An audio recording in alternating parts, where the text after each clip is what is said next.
Օձունի վերածնունդ ծրագիրը, որի շնորհիվ 3-ից 4 տարվա ընթացքում նոր շունչ կստանա վաղ քրիստոնեական ճարտարապետության գոհարներից մեկը, արդեն մեկնարկել է։ Սուրբ Մարիամ Աստվածածին եկեղեցին, որը խորհրդային ժամանակներում ցորենի և ցեմենտի պահեստի էր վերածվել, ապրում է մոտալուտ զարթոնքի հույսով։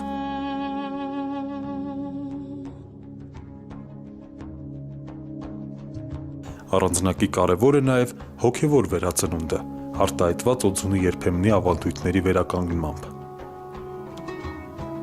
Օձունի վերածնունդ ծրագրի իրականացման ողջ ընթացքում մենք կփորձենք հնարավորինս բացահայտել նրա թաքնված կողմերը,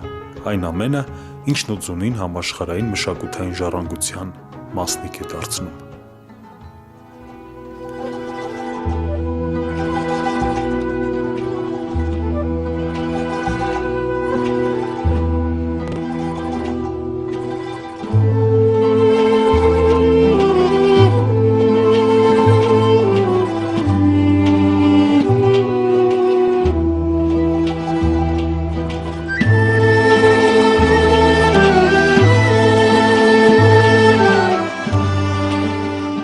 Օձունի եկեղեցուց 10 մետր հեռավորության վրա գտնվում է ճարտարապետական բացառիկ լուծումներով կառուցված կոթող մահարձան։ Տեղի բնակչության կողմից այն անվանվում է նաև բաց խորան։ Գիտնականները թվագրում են հուշարձանը 5-ից 6-րդ դարերով, իսկ ավանդությունը վերագրում է Սմբատ Բագրատունի թագավորին, որն ապրել է 9-ից 10-րդ դարերում։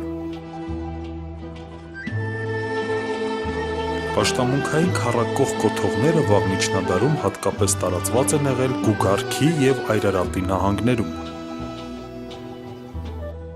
Օձունի հուշարձանը կառուցված է բաց դարչնագույն ֆիլզիտային տուֆից, որը ժամանակի ընթացքում փոխել է գույնը և այժմ դարձել է մուգ դարչնագույն։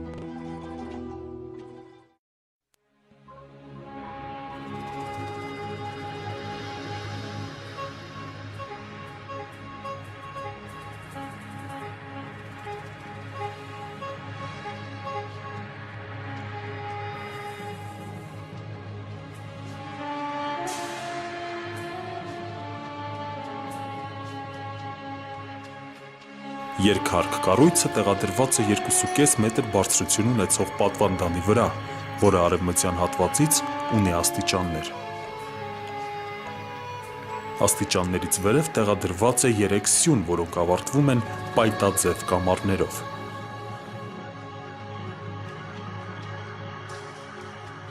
Բույթերը շարված են երկրաչափական ճիշտ դասավորվածություն ունեցող քարերով, լայնական քարերին հաջորդում են երկայնականները։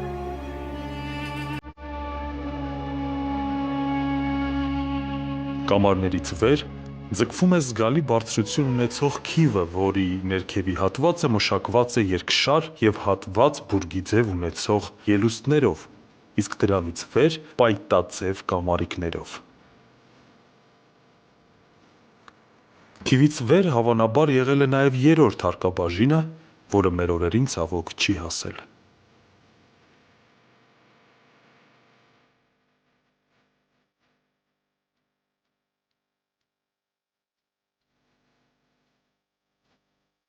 Երեք մույթերի կամարների տակ են դրված կանաչավուն ֆիլզիտից սլացիկ օբելիսկներ, որոնց բարձրությունը գերազանցում է 4 մետրը։ Օձունի հուշարձանն առավել տպավորիչ է իր սյուժետային քանդակներով և բուսական երկրաչափական զարդանախշերով։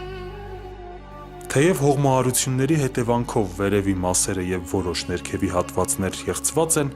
կոթողների պատկերներն ընդհանուր առմամբ լավ են պահպանվել։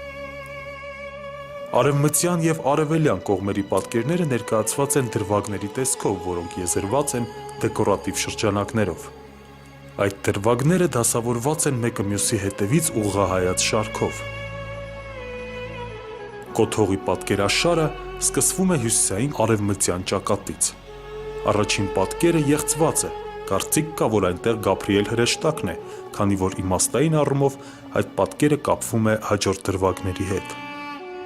Այնուհետև հաջորդաբար պատկերված են Տիրամայրը գահի վրա մանկան հետ, Սուրբ Ծնունդ, Ավետում և Մկրտություն։ Պատկերների շարունակությունը քանդված է։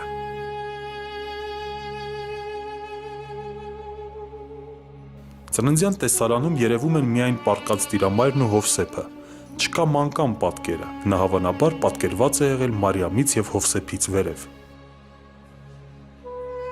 Այս նիստի պատկերագրական ցիկլում խախտված է տոների շարքի հաջորդականությունը, ավետումը հաջորդում է Սուրբ Ծննդյան։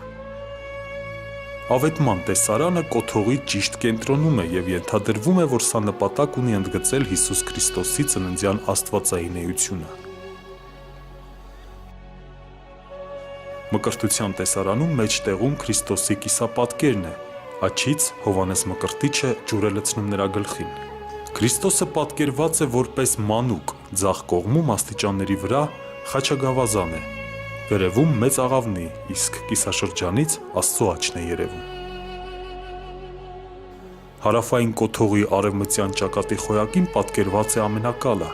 որից հետո զույգ-զույգ պատկերված են առաքյալները, դիմահայաց, գիրքը ձեռքներին։ Ցավոք պահպանվել է միայն 8 պատկեր։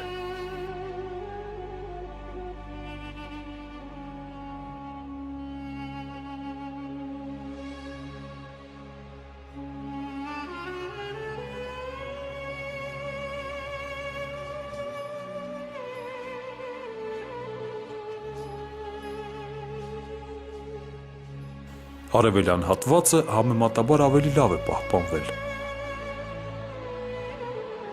Պատկերաքանդակները շարունակվում են հարավային կոթողից, խոյակի վրա պատկերված է 3 մանուկ հնոցում, վերում ճախրում է հրեշտակը, որից փողի նման մի երաժշտական գործիք կա կախված։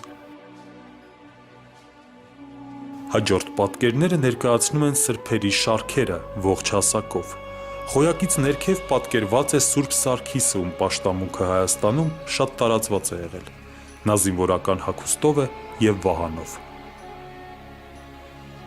Հաջորդ պատկերը խաչագավազանով է, սուրբ կամ նահատակ։ Երրորդ շրջանակի մեջ զույգ պատկերներ են, մեկը հոգևորականի հագուստով, խաչագավազանով, լուսապսակով, մյուսն ավելի փոքր է և չունի լուսապսակ։ Առաջին պատկերը Գրիգոր Լուսավորիչն է, ում հետ է կապված Հայաստանում քրիստոնեության տարածումը, իսկ երկրորդում պատկերված է Տրթատիկին Խոսրովադուխտը, ում դերը քրիստոնեության տարածման գործում ահռելի է եղել։ Պատկերից երևում է, որ նա երկու ձեռքով բռնել է խաչագավազանը և փոքր-ինչ շրջվել է դեպի հոգևորականը, կարծես օգնելով նրան բարձրացնել խաչը։ Այս պատկերներից ներքև կենդանակերպ Տրթատն է խոզի գլխով, քրիստոնեության ընդունումը սկզբում մերժելու պատճառով։ Հաջորդ պատկերը ներկայացնում է ճարտարապետական մի կառույց, կիցաստիճաններով։ Կարծիք կա, որ սա Տրթատի կառուցած առաջին մատուրն է հռիփսիմյան կույսերի նահատակության տեղում։ Պատկերված աստիճանը խորհրդանշում է ճանապարհ դեպի երկինք, ուստի կարելի է ենթադրել, որ ամբողջ պատկերը տալիս է դրախտի և երկնային Երուսաղեմի գաղափարը։ Հաջորդ 3 շրջանակներում պատկերված է մեկական ֆիգուր։ Վերևից երկուսն ունեն խաչագավազան և լուսապսակ, իսկ երրորդը օրանտայի դիրքով է։ Մասնագետների կարծիքով նրանք նահատակ կույսերն են, ցավոք այս մասը նույնպես եղծված է։ Արևելյան կողմի հյուսիսային կոթողի ամենավերևում պատկերված է մեդալյոնի մեջ հավասարաթև խաչ, այնուհետև ամբողջ հասակով մի ռազմիկ երկար խաչագավազանը ձեռքին, իսկ կողքից կախված է սուրը։ Սա սուրբ զինվոր է, հավանաբար Սուրբ Գևորգը, որը համապատասխանում է հարավային կոթողի նույն հատվածում Սուրբ Սարգսի պատկերին։ Հաջորդ 3 դրվագներում տեսնում ենք զույգ ֆիգուրներ, կին և տղամարդ, որոնք առանց լուսապսակի են, աղոթքի դիրքով։ Սովորաբար այս դիրքում պատկերված են լինում եկեղեցու և կոթողի հովանավորները։ Կոթողների ամբողջ պատկերագրական ցիկլը ներկայացնում է քրիստոնեության տարածման պատմությունը, հայ ժողովրդի կողմից քրիստոնեության ընդունումը և եզրափակվում իշխանական տոհմի կողմից կրոնի ընդունմամբ, որով էլ քրիստոնեությունը հաստատվում է Հայաստանում։